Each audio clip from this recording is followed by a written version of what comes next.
కార్తీక పురాణము 12వ అధ్యాయం 2/11/2025 ఆదివారం. మూలం స్కాంద పురాణ అంతర్గత వశిష్ఠ ప్రోక్త కార్తీక మహత్యం 12వ అధ్యాయం. వశిష్ఠ మహాముని జనక మహారాజు గారితోటి తిరిగి మళ్ళీ ఇలా చెప్తున్నారన్నమాట. మహారాజా, కార్తీక మాసమున కార్తీక సోమవారమున కార్తీక ద్వాదశి వ్రతమును గురించి, సాలగ్రామం గురించి, మహిమల గురించి వినిపించదను వినుము అని వశిష్ఠ మహాముని ఈ విధంగా మళ్ళా తెలియచేశారు. ఏమని తెలియచేశారంటే, కార్తీక సోమవారం నాడు ఉదయాన్నే లేచి కాలకృత్యాలు తీర్చుకొని నదికి వెళ్ళి స్నానము చేసి ఆచమనం చేయవలెను. తర్వాత శక్తి కొలది బ్రాహ్మణులకు దానమిచ్చి ఆ రోజంతయు ఉపవాసం ఉండి సాయంకాలం నక్షత్ర దర్శనం చేసుకున్నాక శివాలయానికి కానీ విష్ణాలయానికి కానీ వెళ్ళి దేవుని ప్రార్థించి నక్షత్ర దర్శనం చేసుకుని పిమ్మట భుజింపవలేను.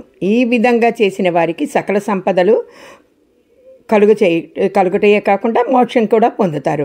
కార్తీక మాసంలో శని త్రయోదశి వచ్చిన ఎడల ఆ వ్రతమును ఆచరించో 100 రెట్లు ఫలితాలు కలుగుతాయి. కార్తీక శుద్ధ ఏకాదశి రోజున పూర్ణోపవాసం ఉండి ఆనాటి రాత్రి విష్ణాలయమునకు వెళ్ళి శ్రీహరిని మనసారా ధ్యానించి శ్రీహరి సన్నిధిని పురాణ కాలక్షేపం చేసి మరునాడు బ్రాహ్మణ సమారాధన చేసింటే 1,000,000 యజ్ఞాలు చేస్తే ఎంత ఫలం వస్తుందో అంత ఫలితం కలుగుతుంది.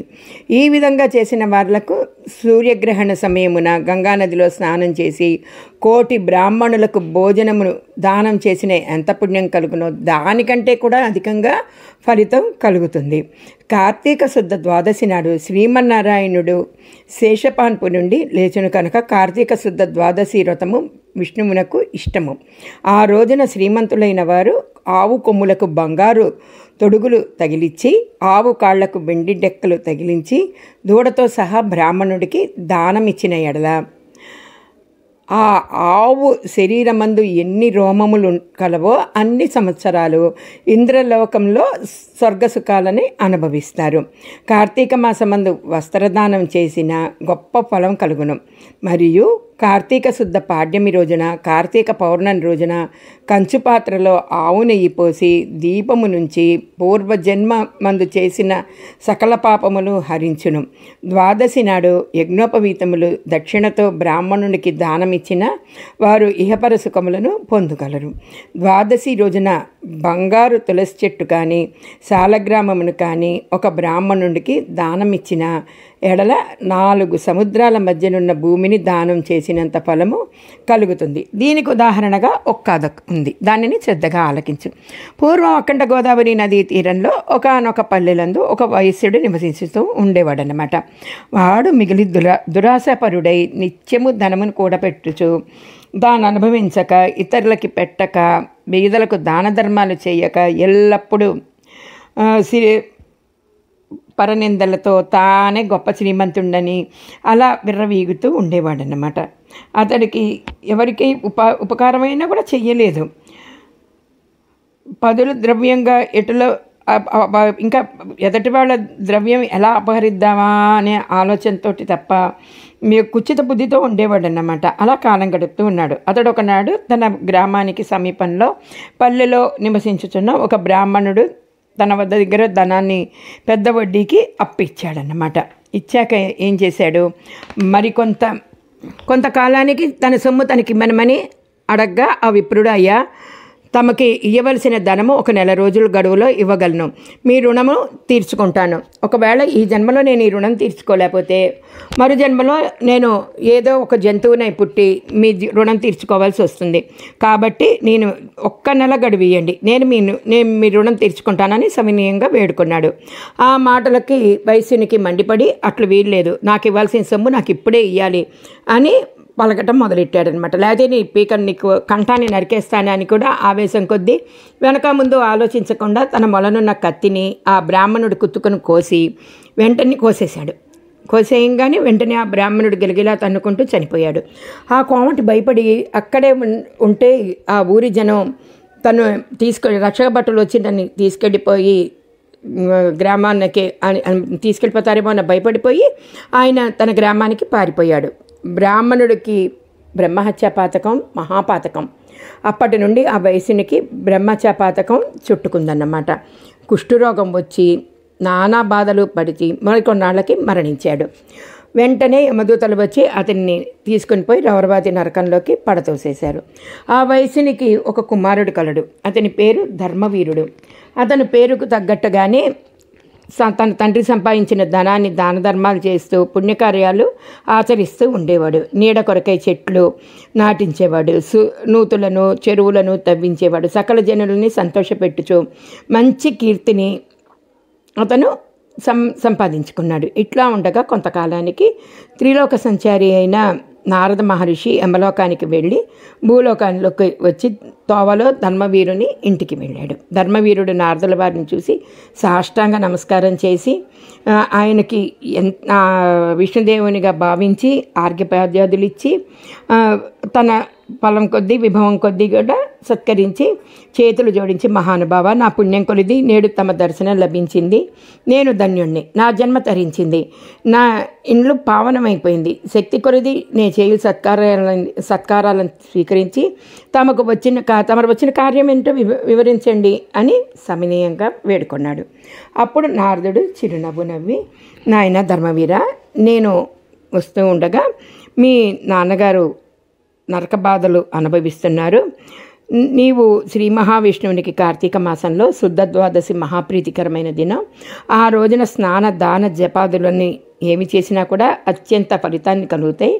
4 జాతుల వారు ఏ జాతి వారైనను చేయొచ్చు. స్త్రీ అయినా, పురుషుడైనా, జారుడైనా, చోరుడైనా, పతివ్రత అయినా, వ్యభిచారిణి అయినా కార్తీక శుద్ధ ద్వాదశి రోజున సూర్యుడు తులారాశి యందు ఉండగా నిష్ఠగా ఉపవాసం ఉండి శాలగ్రామ దానములు చేసిన ఎడల వెనకటి జన్మలందు ఈ జన్మలందరూ చేసిన పాపాలు కూడా పోతాయి.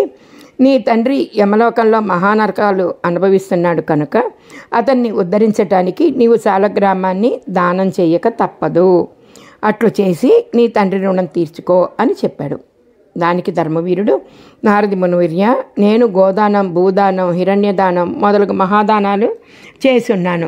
అటువంటి దానాలు ఏమైనా ఉంటే చెప్పండి, చేస్తాను. అంతేగాని ఒక రాతిని తీసుకొచ్చి దాన్ని దానం చెయ్యమని మాత్రం నాతో చెప్పద్దు. ఒకవేళ నేను రాతిని దానం చేసినంత మాత్రాన ఆయన ఎట్టా ఉద్ధరింపబడతాడు అని సంశయాన్ని కలుగ చేస్తున్నాడు అని నాకు సంశయం వస్తుంది. దీనివలన ఆకలి కొన్న వాళ్ళకి ఆకలి తీరుతుందా? దాహంగా ఉన్న వాళ్ళకి దాహం తీరుతుందా?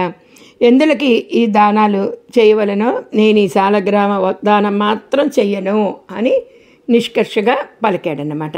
ధర్మవీరుని అవివేకానికి విచారించి, వైశ్యుడా, శాలగ్రామమున శిలాసూత్రముగా ఆలోచించావు. నువ్వు దాన్ని ఒక రాయిలాగా చూసావు. అది శ్రీహరి యొక్క రూపం. అన్ని దానముల కంటే శాలగ్రామ దానం చేసించో కలుగు ఫలము గొప్పది. నీ తండ్రికి నరక బాధల నుండి విముక్తుణ్ణి గావించి ఎంచని ఈ దానాన్ని తప్ప మరొక మార్గం లేదు అని చెప్పి నారదుడు వెళ్ళిపోయాడన్నమాట. ధర్మవీరుడు ధనబలం కలవాడినై ఉండి దాన సామర్థ్యం కలిగి ఉండి కూడా శాలగ్రామ దానం చేయలేదు. కొంతకాలానికి అతడు కూడా చనిపోయాడు. ఆ నారదుడు చెప్పిన హితబోధన పెడచెవిన పెట్టుట చేత మరణానంతరము 7 జన్మలు పులి అయి పుట్టి, మరి 3 జన్మలు వానరమై పుట్టి, 5 జన్మలు ఎద్దుగా పుట్టి, 10 జన్మలు మానవ స్త్రీగా పుట్టి, 10 జన్మలు పందిగా జన్మించాడు. అట్లా జన్మించిన తర్వాత ఒకనాడు 11వ జన్మలో ఒక పేద బ్రాహ్మణుడి ఇంట స్త్రీగా పుట్టగా ఆమెకు యవ్వన కాలం రాగా ఆ పేద బ్రాహ్మణుడు ఒక విద్వాంసుడికి ఇచ్చి వివాహం చేశాడు. వివాహం అయిన కొంతకాలానికి ఆమె భర్త చనిపోయాడు. చిన్నతనంలోనే ఆమెకు అష్టకష్టాలు సంభవించాయనుకుని తల్లిదండ్రులు, బంధుమిత్రులు చాలా దుఃఖించిరి. తండ్రి ఆమెకు ఈ విపత్తుకు ఎందుకు కలిగిందా అని ఆలోచించి తను దివ్యదృష్టితో గ్రహించి వెంటనే ఆమె చేత శాలగ్రామ దానం చేయించి, నాకు బాల వైధవ్యమునకు కారణమైన పూర్వజన్మ పాపము నశించుగాక అని చెప్పించి శాలగ్రామ దాన ఫలాన్ని ధారపోయించాడనమాట.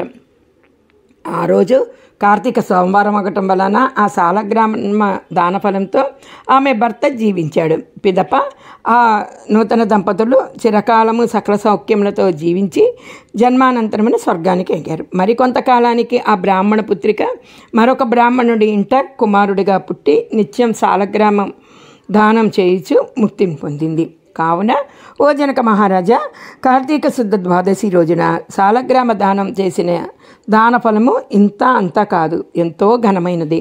కావున నీవును ఆ సాలగ్రామ దానమును చేయుము అని నారదుడు వశిష్ఠ మహాముని జనక మహారాజు గారితో అన్నారు. ఇట్లు స్కాంద పురాణాంతర్గత వశిష్ఠ ప్రోక్త కార్తీక మహత్యమందలి 12వ అధ్యాయం. 12వ రోజు పారాయణం సమాప్తం. సర్వం శ్రీ హరిహరార్పణం. దానములు: పరిమళ ద్రవ్యాలు, స్వయం పాకం, రాగి, దక్షిణ. నిషిద్ధ పదార్థాలు: ఉప్పు, పులుపు, కారం, ఉసిరి.